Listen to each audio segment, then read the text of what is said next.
इस कहानी की शुरुआत में हमें दिखाया जाता है कि US Congress new bill pass करने वाली थी जिसके तहत अमेरिकन सीक्रेट एजेंसी को काफी पावर मिलने वाली थी ताकि वो लोग अपने सर्विलांस का दायरा बढ़ा सकें। यानी अब सीक्रेट एजेंसीज के पास अथॉरिटी होगी कि वो किसी के भी घर में कैमरास और बग्स लगाकर किसी भी आदमी की पूरी तरह से निगरानी कर सकते हैं। यानी अब कोई भी प्राइवेसी नहीं होगी। कांग्रेसमैन फिल हैमर्सले इस बिल के खिलाफ है क्योंकि उसके हिसाब से ये तो लोगों की प्राइवेसी में दखल अंदाजी होगी। और वहीं दूसरी ओर थॉमस रेनॉल्ड नाम का आदमी इस बिल को पास कराना चाहता था ताकि यूएस में बढ़ते हुए टेररिस्ट एक्टिविटी को समय पर रोका जा सके। बट असल में थॉमस अपना कैरियर और ऊंचाई पर लाना चाहता था। इसके बाद हमें दिखाया जाता है कि जब फिल अपनी डॉगी से खेल रहा होता है तब थॉमस फिल से मिलकर कहता है कि आप बिल पास कराने के लिए वोट दे दीजिए, मगर फिल मना कर देता है और इनमें आपस में बहस होने लगती है। लास्ट में फिल वहां से उठकर चल देता है।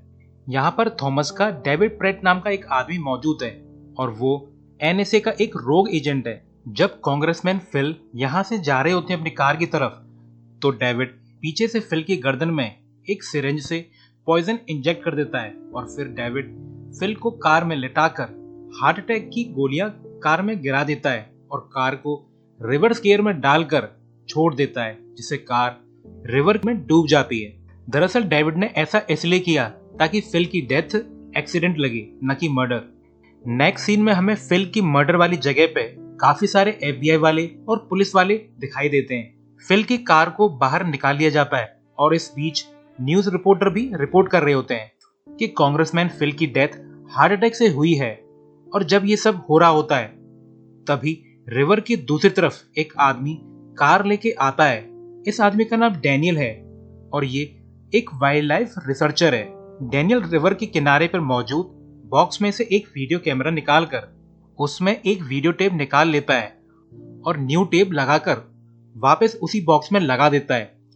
दरअसल डैनियल ने यह कैमरा रिवर बैंक पर वाइल्ड लाइफ की वीडियो बनाने के लिए लगाया हुआ था। अब डैनियल को वीडियो टेप चेंज करते हुए एक पुलिस वाला देख लेता है जिसका नाम हिक्स है और ये भी थॉमस का ही आदमी है। अब हिक्स को डाउट है कि कहीं डैनियल के कैमरे में कांग्रेसमैन फिल का मर्डर सीन कैप्चर तो नहीं हो गया। तो हिक्स एनएसए में फोन करके डैनियल की पूरी डिटेल निकालने को कहता है।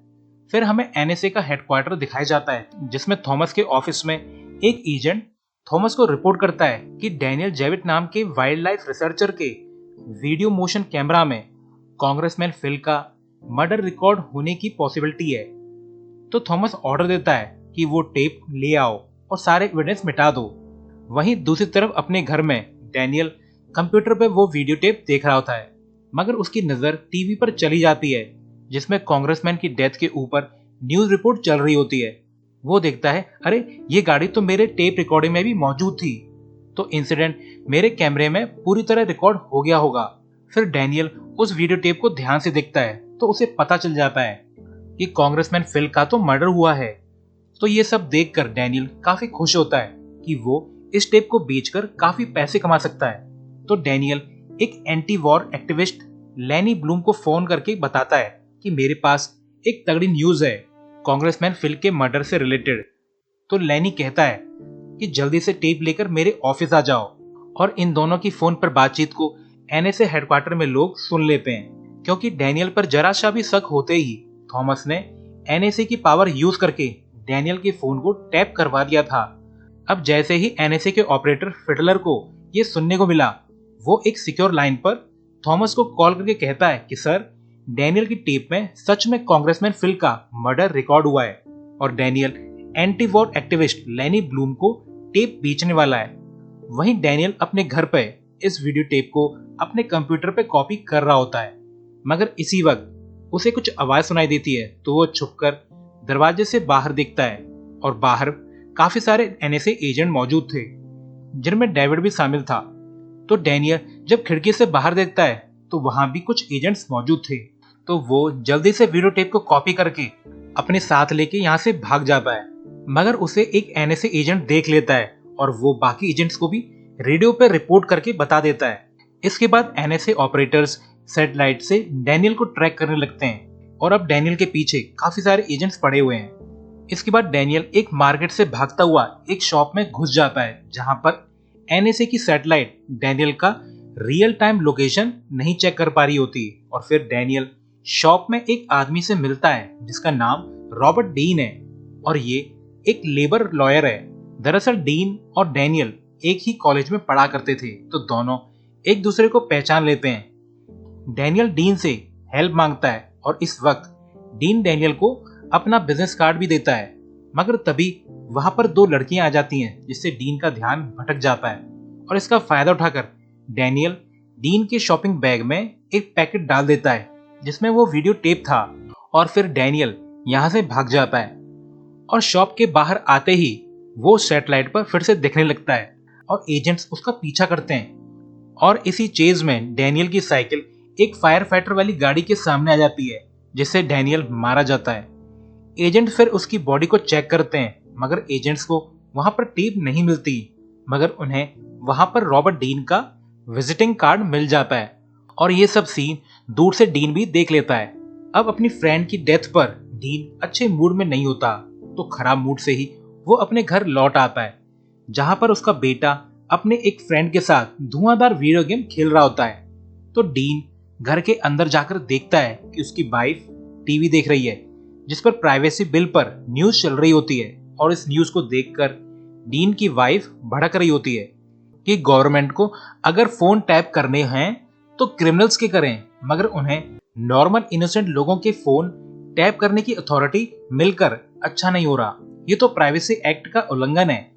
तो डीन उसे जैसे तैसे करके शांत कराने की कोशिश करता है। दरअसल डीन का मूड भी दो वजह से खराब था, पहला डैनियल की मौत से और दूसरा आज सुबह के इंसिडेंट से जिसका उसे फ्लैशबैक आता है जहां उसके ऑफिस में उसके पास एक न्यू केस आया था जिसमें एक पिंटारो नाम के माफिया ने एक वर्कर को बहुत पीटा था। तो वर्कर और उसके साथी पिंटारो के खिलाफ केस के लिए डीन की मदद लेने आए थे।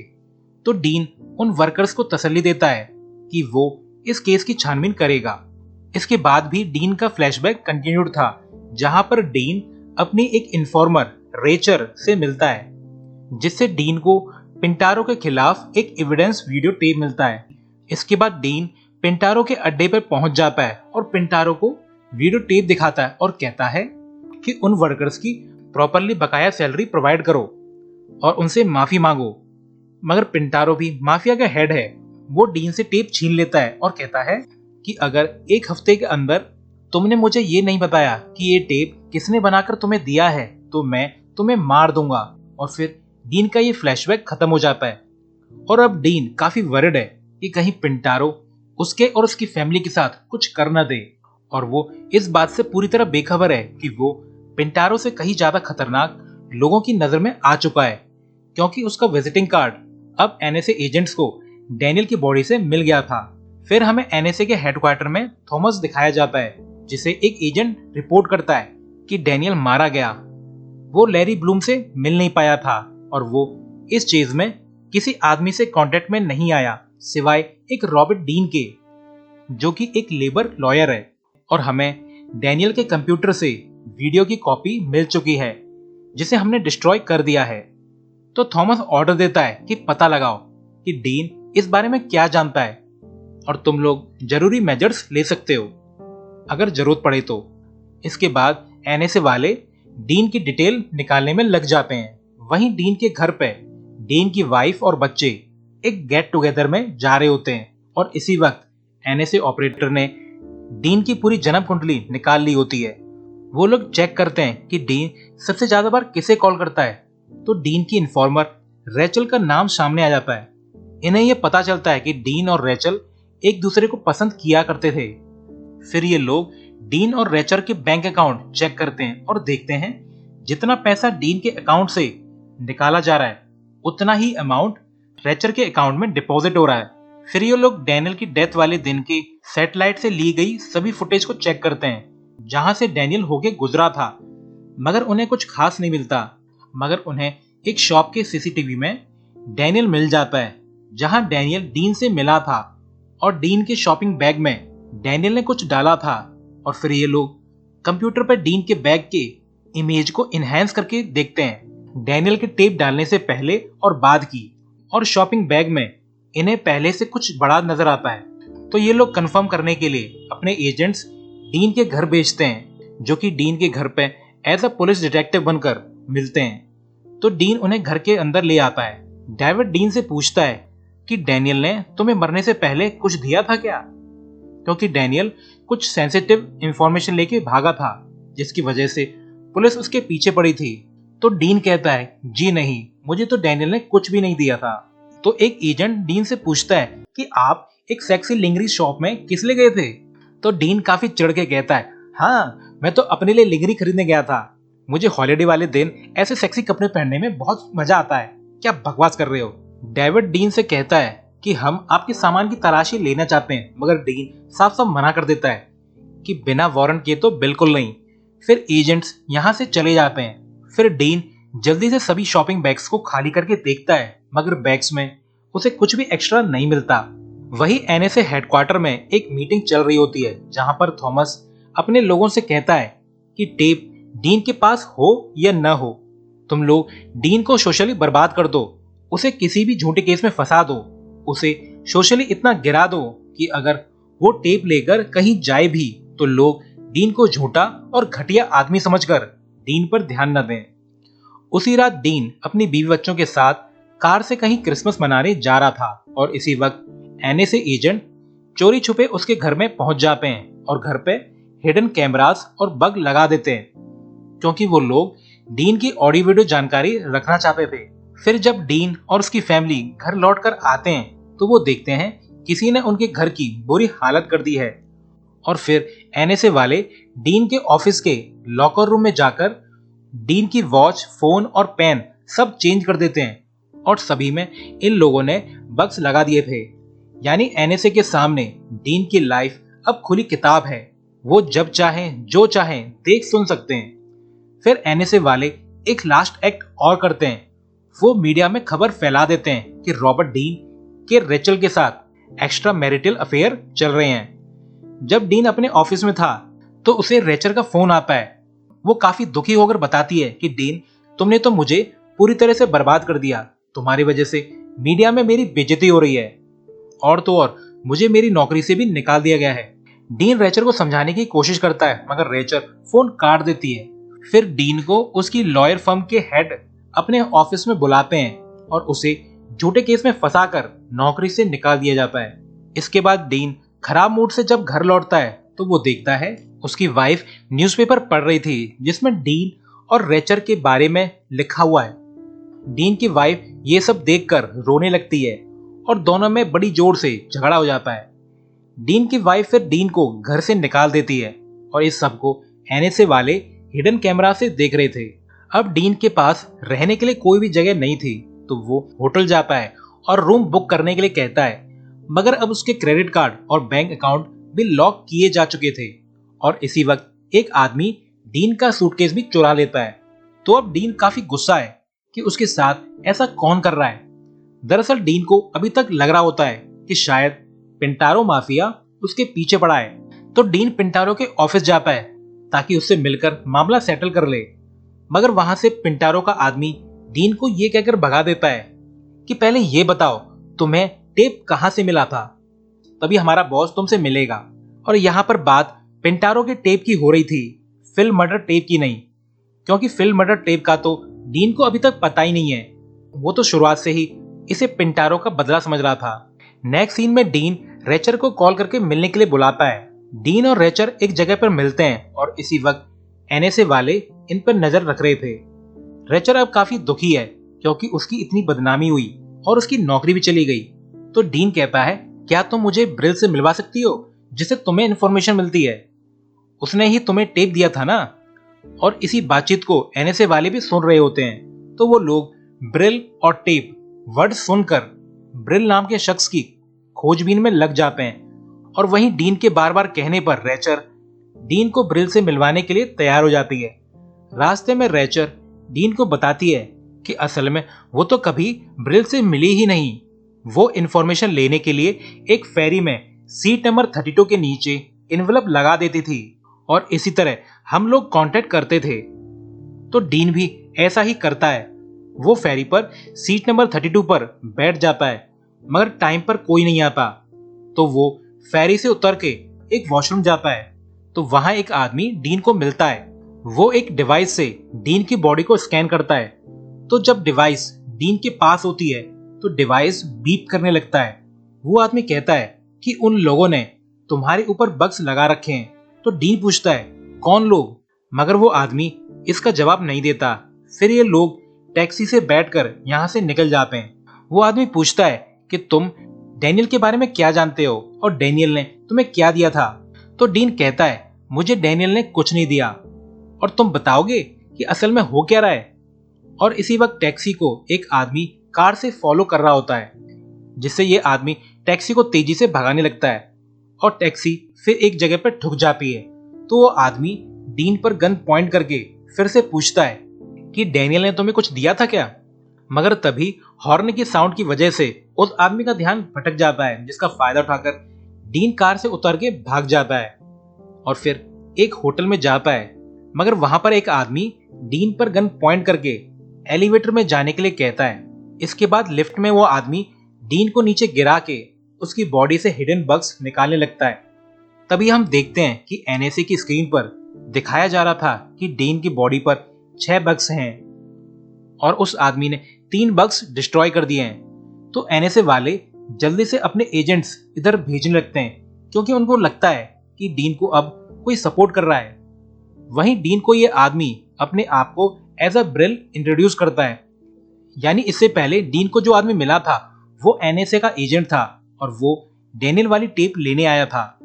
वहीं दूसरी तरफ अब जो आदमी डीन को मिला है ये एक्चुअल में ब्रिल है।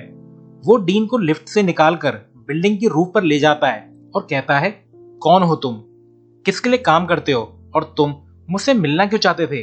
डीन कहता है, तुमने जो मुझे टेप भेजी उसकी वजह से पेंटारो माफिया मेरे पीछे पड़ा है। मेरी तो लाइफ बर्बाद हो गई है, नौकरी गई, बीवी गई, और तो और मेरे बैंक अकाउंट भी एक्सेस नहीं हो पा रहे हैं। तो ब्रिल उस पर टॉन्ट करता है, ओहो, तुम्हारा पेंटारो इतना पावरफुल है कि उसने इतने सारे हिडन बग्स तुम पर लगा दिए और तुम्हें नौकरी से भी निकलवा दिया, और तो और मीडिया में तुम्हारी झूठी खबर फैला सकता है वो। होश में आओ डीन, ये पेंटारो का मैटर नहीं है, तुम्हारे पीछे तो एनएसए पड़ी है। वही लोग ऐसे बग्स यूज करते हैं। एनएसए वाले ही तुम्हारी जिंदगी की पूरी डिटेल निकाल सकते हैं। वो लोग हर जगह बग लगा सकते हैं और सारी बातें सुन सकते हैं।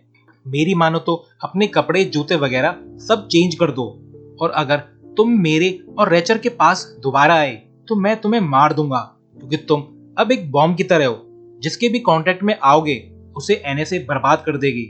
और फिर ब्रिल यहाँ से चला जाता है। अब एनएसए एजेंट्स बड़ी तेजी से इनकी तरफ आ रहे होते हैं, क्योंकि ब्रिल ने डीन पर लगे हुए 3 बग डिस्ट्रॉय कर दिए थे। तो एजेंट्स को लगता है कि डीन को किसी प्रोफेशनल से हेल्प मिल रही है और कहीं डीन उनसे बचकर भाग न जाए। अब डीन पर लगे सभी बग्स डिस्ट्रॉय हो चुके थे, सिवाय डीन के पैंट में लगे हुए बग्स के। तो एनएसए वाले इसी बग का सिग्नल सैटेलाइट से फॉलो करने लगते हैं। डीन अब भागना शुरू कर देता है और भागते भागते एक चाइनीज कपल के रूम में पहुंच जाता है। मगर डेविड भी डीन को एक डिवाइस से ढूंढते ढूंढते उस रूम तक पहुंच जाता है और दरवाजे पर नॉक करके कहता है कि मिस्टर डीन, हमें आपसे कुछ बात करनी है। तो डीन को लगा ये लोग मुझ तक कैसे पहुंच गए। तभी उसे ब्रिल की बात याद आती है कि एनएसए वालों ने तुम्हारे कपड़ों पर भी ट्रांसमीटर लगाए हुए हैं। तो डीन जल्दी से कपड़े उतार कर विंडो से बाहर फेंक देता है, जिससे लास्ट बग भी बेकार हो जाता है।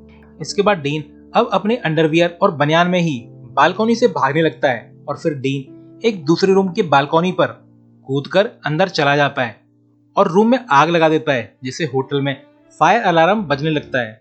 फिर यहाँ पर जल्दी से फायर फाइटर स्क्वाड और होटल सिक्योरिटी वाले आ जाते हैं और डीन को स्ट्रेचर पर हॉस्पिटल के लिए ले जाया जाता है। दरअसल एनएसए एजेंट्स ने इस टाइम एक्शन इसलिए नहीं लिया क्योंकि यहाँ पर काफी लोग थे। तो अब एनएसए ऑपरेटिव पता लगा लेते हैं कि डीन को कौन से हॉस्पिटल ले जाया जा रहा है। मगर रास्ते में डीन को जब होश आता है तो वो गार्ड की पिस्टल निकालकर उस पर पॉइंट करके एम्बुलेंस रुकवा लेता है और एम्बुलेंस के रुकते ही डीन यहाँ से उतर के भाग जाता है। नेक्स्ट सीन में हमें डीन का घर दिखाया जाता है, जहाँ डीन का डॉगी एक जगह देखकर भौंक रहा होता है। तो डीन की वाइफ ये देखकर चेक करने आती है तो पता चलता है वहां पर डीन छुपा हुआ है। डीन फिर अपनी वाइफ को समझाता है कि मेरे पीछे न जाने क्यों एनएसए पड़ी है।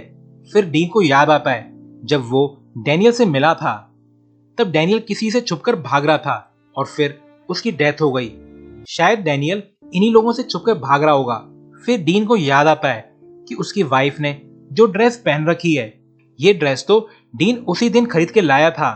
तो डीन समझ जाता है कि जब उसकी वाइफ गिफ्ट बिना पूछे निकाल सकती है तो कहीं उसके बेटे ने डीन के बैग से कुछ निकाल तो नहीं लिया, और शायद उसी चीज को एनएसए वाले ढूंढ रहे हैं। डीन का बेटा अपने फ्रेंड्स के साथ स्कूल जा रहा था, तो डीन अब सोचता है कि वो एनएसए एजेंट से बचकर कैसे अपने बेटे तक पहुंचे। तो डीन को एक आइडिया आता है और वो अपनी मेड की कार में छुप जाता है और मेड से अपने बेटे एरिक के स्कूल की तरफ चलने को कहता है, क्योंकि अगर वो खुद बाहर निकला तो सैटेलाइट की नजर में आ जाएगा। तो वो कार में छुपा हुआ है। मेड को जब बच्चे जाते हुए दिखते हैं तो मेड जल्दी से उतर के बच्चों को कार में बिठा लेती है। डीन अपने बेटे से पूछता है, क्या तुमने मेरे बैग से कुछ निकाला था क्या? तो बच्चा कहता है हाँ, और एक बॉक्स अपने बैग से निकाल कर डीन को दे देता है। इसके बाद डीन वहां से निकलकर रेचल के अपार्टमेंट जाता है कुछ हेल्प लेने के लिए, मगर वहां पर तो रेचल मरी पड़ी थी। डीन ये देखकर काफी दुखी होता है और फिर वो घर की तलाशी लेता है, तो उसे अपनी चीजें यहाँ पर घर में पड़ी मिलती हैं। फिर डीन यहाँ से निकलकर ब्रिल से मिलने जाता है, तो ब्रिल उस पर काफी भड़कता है कि मैंने तुम्हें मना किया था कि मुझसे मिलना मत, फिर तुम क्यों आए? तो डीन कहता है रेचल मर चुकी है और अजीब बात है, उसके अपार्टमेंट में मेरी चीजें बिखरी पड़ी हैं। तो ब्रिल कहता है रेचल को एनएसए वालों ने मार दिया है, वो तुम्हें रेचल के मर्डर के आरोप में फंसाना चाहते हैं ताकि तुम्हारी इतनी बदनामी हो कि तुम्हारे पास रहने छुपने की भी जगह न बचे। फिर ब्रिल और डीन कार से एक ग्रोसरी स्टोर जाते हैं, मगर इस सब में डीन से एक गलती हो जाती है। डीन एक लेडी को फोन करके कहता है कि कुछ टाइम में रेचल का मर्डर केस बाहर आएगा और ऐसा लगेगा जैसे मैंने रेचल को मारा है, तो मेरी वाइफ को बता देना मैंने किसी को नहीं मारा और मुझे फंसाया जा रहा है। और यही बातें एनएसए ऑपरेटिव सुन लेते हैं, क्योंकि उनका सिस्टम उन सभी फोन कॉल पर नजर रखे हुए था जिसमें भी डीन की जैसी वॉइस हो। तो डीन की वॉइस को सिस्टम डिटेक्ट कर लेता है और ये लोग कॉल को ट्रेस करने लगते हैं और पता लगा लेते हैं कि डीन इस वक्त कहां पर है और कहां जा रहा है। ये लोग अपने फील्ड एजेंट्स को भेजते हैं डीन को ढूंढने के लिए। फिर एजेंट्स इस स्टोर में आकर पुरानी 20 मिनट की सीसीटीवी फुटेज चेक करते हैं, तो उन्हें सीसीटीवी में ब्रिल मिल जाता है और सभी ऑपरेटिव ब्रिल की जानकारी अपने डाटाबेस में सर्च करने लगते हैं। वहीं दूसरी ओर ब्रिल डीन को अपने अड्डे पे ले आता है। फिर ये डिस्क की वीडियो देखते हैं तो इन्हें पता चलता है कि कांग्रेसमैन फिल को एनएसए वालों ने मारा है, और उन्हें वीडियो में थॉमस भी नजर आता है, जिसकी डिटेल निकालने पर पता चलता है कि थॉमस तो एनएसए में हाई पोजीशन पर मौजूद है और वो किसी बिल को सपोर्ट कर रहा है, और कांग्रेसमैन फिल उसके खिलाफ थे तो थॉमस ने फिल को मरवा दिया। और इसी वक्त ग्रोसरी स्टोर की सीसीटीवी चेक करके एनएसए वाले ब्रिल की कार को सैटेलाइट से ट्रैक करते हुए ब्रिल के अड्डे तक पहुंच जाते हैं, और जैसे ही एनएसए एजेंट ब्रिल के हाइडआउट का डोर ओपन करते हैं, इसका पता ब्रिल को लग जाता है। तो डीन और ब्रिल दूसरे रास्ते से भागने लगते हैं, और इसी टाइम एनएसए के एजेंट ब्रिल के कंप्यूटर तक पहुंच जाते हैं जहां पर थॉमस की प्रोफाइल खुली पड़ी थी। मगर दूसरे एजेंट को पता लग जाता है कि ब्रिल कंप्यूटर के पास बॉम्ब लगा गया है, तो ये लोग यहां से भागने लगते हैं। वहीं डीन और ब्रिल अपनी कार तक पहुंचकर भाग जाते हैं। इसके बाद ब्रिल के हाइडआउट में जोरदार धमाका होता है और पूरी बिल्डिंग उड़ जाती है। वहीं दूसरी तरफ एनएसए वालों को रिकॉर्ड में थॉमस को ब्रिल की डिटेल मिल जाती है कि ब्रिल का रियल नेम एडवर्ड है और वो एनएसए के लिए पहले काम करता था और फिर अचानक 10 साल पहले गायब हो गया।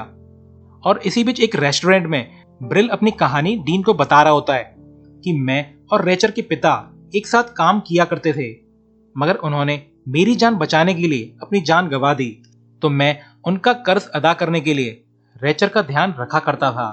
ब्रिल फिर डीन से कहता है कि अब हमें एनएसए वालों के खिलाफ काफी होशियार से काम लेना होगा। नेक्स्ट सीन में थॉमस को ब्रिल का कॉल आता है, जिसमें ब्रिल कहता है कि 3 बजे ईवो कॉर्नर के पास मिलना, मेरे पास कांग्रेसमैन मर्डर केस की वीडियो टेप है और ऐसा कहकर ब्रिल फोन काट देता है। अब ब्रिल भी थॉमस से मिलने के लिए रेडी हो रहा है। ब्रिल ने अपने इनर पे एक माइक लगा रखा था ताकि वो थॉमस से मिलने के बाद ब्रिल और थॉमस की बातें रिकॉर्ड कर सकें। मगर जब ब्रिल और थॉमस मिलते हैं तो थॉमस और उनकी टीम को ब्रिल पर शक होता है और थॉमस की टीम जल्दी से यहाँ मौजूद सभी रेडियो फ्रिक्वेंसी को चेक करने लगते हैं और उन्हें डीन का पता चल जाता है। थॉमस की टीम फ्रिक्वेंसी सर्च करते हुए डीन के रूम तक पहुंच जाते हैं, जहां पर डीन सारा तामझाम लगाकर बैठा हुआ था। डीन को अब पकड़ लिया जाता है और फिर ब्रिल को भी। फिर एक वैन में ये सभी लोग बैठे हुए होते हैं। थॉमस ब्रिल से पूछताछ करता है और इसी बीच थॉमस का एक आदमी वैन में ऑडियो रिकॉर्डर ऑन कर देता है। ब्रिल कहता है, तुमने कांग्रेसमैन फिल को मारा। तो थॉमस कबूल कर लेता है कि हाँ, मैंने फिल को मरवाया, वो एक महान मकसद के लिए मारे गए। फिर थॉमस ब्रिल के हाथ में गोली मार देता है और फिर उसके सर पर गन पॉइंट करके कहता है, टेप कहां पर है? मगर ब्रिल नहीं बताता। जब थॉमस ब्रिल को मारने ही वाला था तो डीन से ये देखा नहीं जाता। वो थॉमस से कहता है कि मुझे पता है टेप कहां पर है, मेरे साथ चलो। फिर ये लोग वैन को लेकर पिंटारो के अड्डे पर पहुंच जाते हैं। दरअसल डीन पिंटारो के अड्डे पर इन्हें झूठ बोलकर ले आया और इसी वक्त दूर एक बिल्डिंग से पिंटारो के अड्डे पर एफबीआई वाले भी नजर रख रहे होते हैं। दरअसल एफबीआई वाले काफी टाइम से पिंटारो पर नजर रखे हुए थे और अब इस वैन से इतने सारे प्रोफेशनल आदमी उतरता देखकर एफबीआई वाले भी अलर्ट हो जाते हैं। फिर डीन, थॉमस और 2 एजेंट्स पिंटारो के अड्डे पर पहुंच जाते हैं, जहां पर पिंटारो खाना खा रहा होता है अपनी फैमिली के साथ। फिर डीन वहां जाकर पिंटारो से कहता है कि इन लोगों ने ही तुम्हारा टेप बनाया था। दरअसल गाइस, आपको याद होगा कि मूवी की शुरुआत में डीन ने पिंटारो को एक टेप दिखाया था और पिंटारो ने भड़क कर कहा था कि अगर एक हफ्ते में तुम उस आदमी को मेरे पास लेकर नहीं आए जिसने ये टेप बनाया तो मैं तुम्हें मार दूंगा। और डीन इसी का फायदा उठाकर पिंटारो के सामने थॉमस को प्रेजेंट करता है कि इसी ने टेप बनाई है। और डीन थॉमस को पिंटारो के पास लेके आया कि पिंटारो के पास ही टेप है। असल में थॉमस और पिंटारो का मैटर टेप से रिलेटेड है और दोनों ही केस में डीन शामिल है। तो डीन इस कंफ्यूजन का फायदा उठाकर थॉमस को पिंटारो से मिला देता है। पिंटारो थॉमस से कहता है कि अच्छा, तुमने मेरा टेप बनाया। ये सुनकर थॉमस कंफ्यूज हो जाता है कि उसने कौन सा टेप बनाया। मगर तभी डीन कहता है कि थॉमस को अब टेप वापस चाहिए। तो थॉमस इस बात पर नोट करता है कि हाँ, मुझे टेप वापस चाहिए। तो अब पिंटारो को भी गुस्सा आने लगता है। वो अपने 20 बच्चों को अंदर जाने के लिए कहता है और इसी बीच वहीं अंदर पिंटारो और थॉमस के बीच मिसअंडरस्टैंडिंग अब कुछ ज्यादा ही बढ़ चुकी थी। सभी लोग एक दूसरे पर गन ताने खड़े थे और फिर अचानक से किचन में मौजूद एक कुक बाहर की सिचुएशन से बेखबर अपना चमचा जोर से बजा देता है, जिससे बाहर मौजूद लोगों की सनक जाती है और वो लोग अंधाधुंध फायरिंग करने लगते हैं। एनएसए एजेंट और पिंटारो माफिया के बीच गोलियों की बारिश होने लगती है और फिर इस फायरिंग में सभी एनएसए एजेंट और माफिया वाले मारे जाते हैं। और इसी बीच फायरिंग की आवाज सुनकर एफबीआई वाले भी यहाँ आ जाते हैं और फिर डीन को बाहर निकाल लिया जाता है। फिर हमें नेक्स्ट सीन में एफबीआई का हेडक्वार्टर दिखाया जाता है, जहां पर उन 2 एजेंट से पूछताछ हो रही होती है और एफबीआई को ऑडियो रिकॉर्डिंग भी मिल जाती है जो एजेंट ने थॉमस और ब्रिल की बातचीत के दौरान रिकॉर्ड की थी, जिसमें साफ साफ जाहिर हो रहा है कि कांग्रेसमैन फिल और रेचर बैंक्स को थॉमस ने मरवाया है, यानी रॉबर्ट डीन बिल्कुल बेकसूर है। फिर मीडिया प्रेस के सामने एक कांग्रेसमैन कहता है कि बिल रिजेक्ट कर दिया गया है, जिसके तहत अब सीक्रेट एजेंसीज बिना हाई अथॉरिटी के किसी की भी प्राइवेसी इन्वेड नहीं कर सकती। और लास्ट सीन में हमें दिखाया जाता है कि रॉबर्ट डीन पर से सारे झूठे चार्जेस हटा दिए गए हैं और वो अपनी फैमिली के साथ खुश है। और इसी के साथ ये मूवी एंड हो जाती है।